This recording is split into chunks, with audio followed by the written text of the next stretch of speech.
right, so guys, these are the two things we learned. So with this one, you're always adding or subtracting. With this one, you're always multiplying or dividing by the same term every time. So the formula for this one was AN equals A1 plus 1 minus, N minus 1 D. And the one for this one is AN equals A1 times R to the power of N minus 1. So for this one, I'm just gonna give a quick example. Let's say I have 2, 5, what's the next term? It has to be constant because we're doing a sequence. Yep, 8. Next one? 11. So we're adding by 3 each time, correct? That is the common difference. So that means your common difference for here is 3. That's what we're adding by each time. And your very first term was 2. That was given. So I'm going to erase this, put a 2. Okay, so this is 3n minus 3. So this is 3n, 2 minus 3 is 1. All right, so this is my sequence here. What we did on Friday is return this into a series. So for example, instead of listing the terms like a sequence, if I put a summation right here, if I put a summation symbol right here, that means we're going to add each term together. So this will be 2 plus 5 plus 8 plus 11. This is the first 4 terms. So this would be n equals 1 to 4. And you're adding them all up. It's a summation. Does that make sense? So that would be a series. Today, we're going to talk about the sequence, and we're going to add up the terms. We're going to be doing a summation. Okay? So for this one, let me give you an example. Let's say I do 2 times 2 every time. So this would be 4 times 2 would be 8 times 2 would be 16 and so on. So that means my common ratio is 2 because I'm multiplying by 2 each time. Multiplying by 2. And your first term is 1. I'm sorry, your first term is 2. A1 is 2. So this would be your formula. But now we're going to take the partial sum of it. All right, and we can start at 1 and we can go to 1,000 if you wanted to. But we're going to have a formula for this. So instead of plugging in 1, getting your term, plugging in 2, getting your term, plugging in 3, getting your term, and then adding it all the way up, I'm going to give you a formula that will add it up quickly. Okay? So the formula that is on your paper, that is the geometric series formula. So let's go back up here. So geometric series formula, we're using sigma, and that's used to add up the terms of a sequence. So today we're doing a geometric sequence and we're adding up all the terms. So this is your formula. N will not be, or R will not be equal to 1 because if you plugged in a 1 right here, what would you get in the denominator? 0, and that's not allowed, okay? So that's why they have this little restriction right here. Let's expand and evaluate this by hand. Expanding, we're doing it the long way. We're not using the formula yet. We're just making sure we understand what the formula does for us. So if I plug in a 1 for the first term, 1 minus 1 gives me 0. 1/2 to the power of 0 is just 1. So negative 6 times 1 is negative 6. So my first term is negative 6. Let's plug in a 2 for the second term. So if I plug in a 2 right here, I have negative 6 times 1/2. 2 minus 1 is 1. Anything to the power of 1 is just itself. Negative 6 times 1, you get negative 6 over 2, which is negative 3. We have 2 more to go. We're going to plug in a 3, and then we'll plug in a 4 for the fourth term, which is the last one. All right, so let's try the next one. Now we're going to plug in a 3.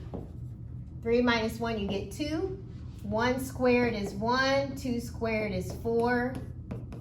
Negative 6 times 1 is negative 6. And simplify this. You'll get negative 3/2. Last one, we're going to plug in a 4. So these will change. I'm plugging in a 4 this time.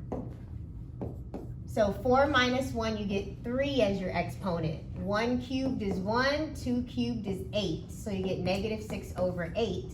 That simplifies to negative 3/4. So when I evaluate the sum, we're adding these together, okay? This is just a sequence, negative 6, negative 3, negative 3/2, negative 3/4. That's a sequence. But this says we want the sum. So I'm gonna add the terms together, okay? So I have negative 6 plus negative 3, that's negative 9. Negative 3/2, that's negative 1.5. And this is negative 0.75. If you type this into your calculator, you'll get negative 11.25. 1, 2, 3, negative 11.25. If you add these 4 terms together. That's us expanding it and evaluating the sum. Now, let me show you the quicker way to do this. Everyone needs a yellow calculator. So let's use the formula. So the formula to do sums quickly, because guys, it was kind of easy when it was just 4. But what if it was 400? I would be evaluating that for a long time. So guys, the quick way to do this is, here's the formula, 1 minus r capital N over 1 minus r.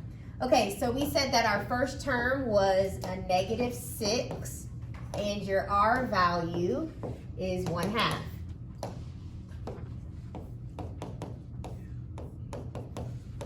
And your n value, 4 minus 1 is 3, add 1 more, you get 4. So this is a 4. So type this exactly into your calculator, and you should get the same exact thing, which was a negative 11.25. We're gonna find the sum of all of these, so you would plug in a 1, get your term. Plug in a 2, get your term. All the way to 6. That would be the long way. I'm gonna use the formula, A1 times 1 minus r to the power of n over 1 minus r. So I can tell just by looking at this that my common ratio is 1/2. So my r value, I will replace it with a 1/2. Okay, and my n value is 6. We get that by, well, I start at 1 and I end at 6, so I know it's 6. However, 6 minus 1 is 5, and you add 1 to it and you get 6. Now your first term, what do you guys think it is? It's not this value. 7. If you plug in a 1 right here, you get 8 times 1/2 to the power of 1, which is 8 times 1/2, which is 4. 8 times 1 is 8. Divided by 2, you get 4. So this is 4. You find the first term by plugging in the n value. Now guys, the reason why the previous one that we did for this one, the reason why it was negative 6 is because when you plug in a 1, 1 minus 1 is 0, so you get negative 6 times 1/2 to the power of 0. Anything to the power of 0 is just 1. So you got negative 6. So when your exponent is an n minus 1, then yes, it would be this number. But in our example, it's not n minus 1. So when you plug in your first value, you'll get 1/2 right here. So guys, this is what you're going to type into your calculator. Let me know what you get. We have a series. They're adding the terms of a geometric sequence together. What are they multiplying by each time to get from 2 to 4 to 8? Yep, they're multiplying by 2. So guys, that is your common ratio, a 2. Your very first term is also 2. And we're starting at n equals 1. The only thing that we're missing is this number up here. So you can either guess and check by plugging in numbers right here and seeing what will give you 64, or you can do it algebraically. You can say 2 times 2 to the power of n minus 1, when will it equal 64? For what n value will this equal 64? So if you did it algebraically, you would divide by 2, divide by 2. You would get 2 to the n minus 1 equals 64 divided by 2 is 32. Okay? Then what you can do is take the log of both sides. So you could do, or the ln of both sides. I'll do the ln. So natural log, natural log. This will come to the front. So you have n minus 1 times the natural log of 2 equals the natural log of 32. Then you can divide by natural log of 2. Divide by natural log of 2. And if I put that into my calculator, you get 5. So n minus 1 equals 5, add 1, you get n equals 6. So that needs to be this term. Personally, I think it's quicker to guess and check. So I would just use my calculator. This is the formula, 2 times 2 to the, I wonder what I should put in. If you put in a 7 right here, you get 2 to the 2 to the power of 6, and you'll see that that is too big. That gives you 128. So just guess and check what this n value has to be. Or you could do it algebraically, it is up to you. But this is your formula. This is taking into it, or this is reviewing what we did last unit, solving using natural logs, okay? So our units build on each other.